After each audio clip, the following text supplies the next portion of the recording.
Thank you everyone for supporting our campaign for Congress in Florida's 6th District.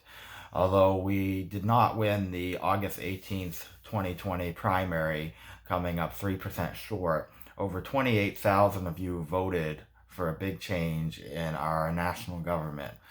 Many of our volunteers are moving along to help other progressive candidates, such as Adam Christensen in the 3rd District for Congress, Jim Kennedy in the 11th District, Blair Walsingham in Tennessee, and other state and local candidates as well.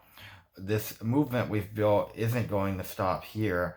It is going to continue. I'm going to work with the winner, Mr. Clint Curtis, to help strengthen his campaign and go up against the incumbent here, who's a freshman, and he is one of the most divisive members of Congress. He goes on and on about excluding people, how we need to have Chinese students expelled. He tries to keep Confederate statues at the U.S. Capitol and weaves wild conspiracy theories about AOC being in charge of the Democratic Party. Well, we came and we showed that there is a big hunger for change that actually benefits the people, as the government should be when it's government by and for the people. So we are still unwinding from our loss. We have a lot of yard signs, and you don't really think about that when you're in an election.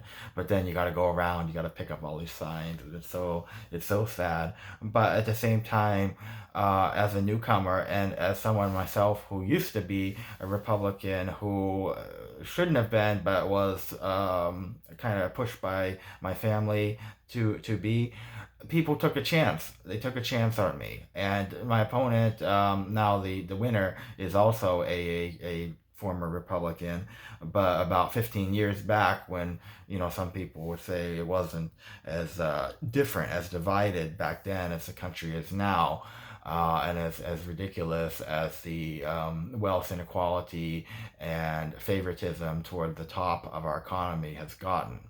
So, nevertheless, that many people voted, that many people, came out in big numbers and in slightly larger numbers than 2018. And so I talked with Ambassador Nancy Soderberg, and she told me she really understands the pain of losing. She didn't expect it in 2018, going up against Michael Waltz, and that keep making a difference, and that you're now in the arena. Don't give up. Former Congressman Alan Grayson, who had entered this race as a write-in by sort of mistake, because he should have run in a different district to do what he wanted to accomplish. He told me, Richard, nobody looked at your platform. They probably just didn't have enough name recognition, but you did really well. You did really well for your first time, and you want to build on that and do something else. It's never been on my bucket list to be a congressman. I just saw here, how our country is in such a dire strait, and I decided to get in politics after completing my PhD in education at University of Central Florida. I've taught our next generation of teachers for over 3 years and studied personal finance, financial literacy, educational technology, social studies. I did a lot of work all over the spectrum. And so coming into this in January, I didn't know anybody. I didn't know nothing. And, within the past few months, we've really seen it taken off. Meeting Emily Humphrey, who did my graphics and did our website and did so much that I wouldn't have been able to do on my own, was a catalyst that got so many other people involved.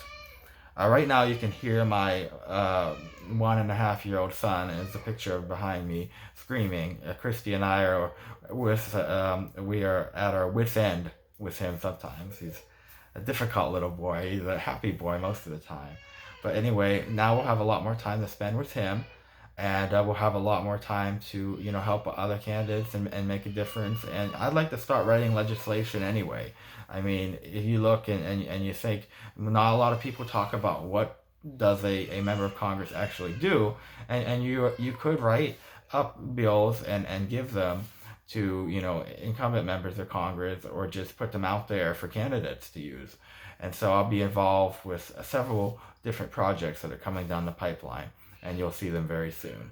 So follow us online, thripp.com, thripp.com, and I'm keeping the name Thripp 2020 on Twitter and Instagram, and feel free to get connected even now, because we're still building a movement that is going to make a difference. And thank you, and have a great Saturday.